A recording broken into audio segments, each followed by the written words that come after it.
လေ့ကျင့်ခန်းလုပ်နေတဲ့လူကဘာအတွက်လုပ်နေရလဲအသက်ရှင်ခြင်းလို့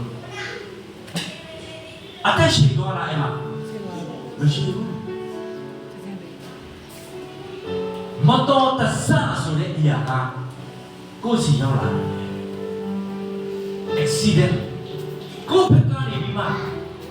ဘလောက်ပဲတမာတတိဝရိယရှိနေမလေးစေတစ်ဖက်က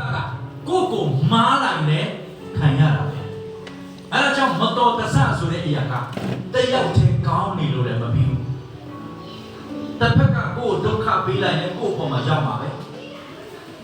မီးလောင်နေအိမ်မီးလောင်နေကိုယ်အိမ်ကမီးဘေးကြိုတင်ကကွယ်ထားတယ်အိုးသေးချာချာဘလို့စနစ်တုံးရင်မီးရမလောင်ဘူးဘလို့စနစ်တုံးရင်မီးခလုတ်ရစအရန်ကိုနော်အာမခံချက်ပေးပါတယ်လို့ဘလောက်ပဲပစ္စည်းတွေအစုံတိမ်ပေါင်းတောင်းနဲ့ချီပြီးတန်တဲ့အိမ်ကိုစောင့်နေဘေးအိမ်ကလောင်တဲ့ကိုအိမ်မကူးလားကူးပါတယ်အဲ့တော့မဆုံးရှုံးလား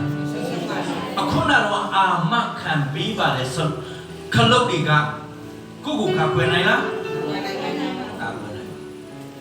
ဒါကြောင့်လူဘဝဆိုတာအင်မတန်မှတူတောင်းတဲ့ကာလမှာတနေ့တစ်ချိန်မှာကျွန်တော်အားလုံးဒီရွှေပြည်သာမြို့နယ်အားဆိုရင်ဘယ်သွားလဲဆိုတော့ထိပ်ပြီးအောက်ပါလဲကျူချောင်းသွားရတယ်ဟုတ်တယ်နော်ရွှေပြည်သာမြို့နယ်အပွဲတွေဆိုရင်ကျူချောင်းသွားရတယ်တချို့နေရာဆိုရေဝေးသွားရတယ်တချို့ဆိုရင်ထိပ်ပြီးသွားတယ်နေရာတော့မတူဘူးသွားတဲ့နေရာချင်းတော့မတူဘူးဒါပေမဲ့တနေ့ဘယ်နေရာလဲဆိုတာကသွားရပါပဲအဲ့ဒီသွားရတဲ့အရာကအခုမြင်နေရတဲ့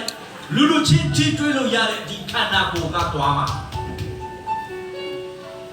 အခုတော့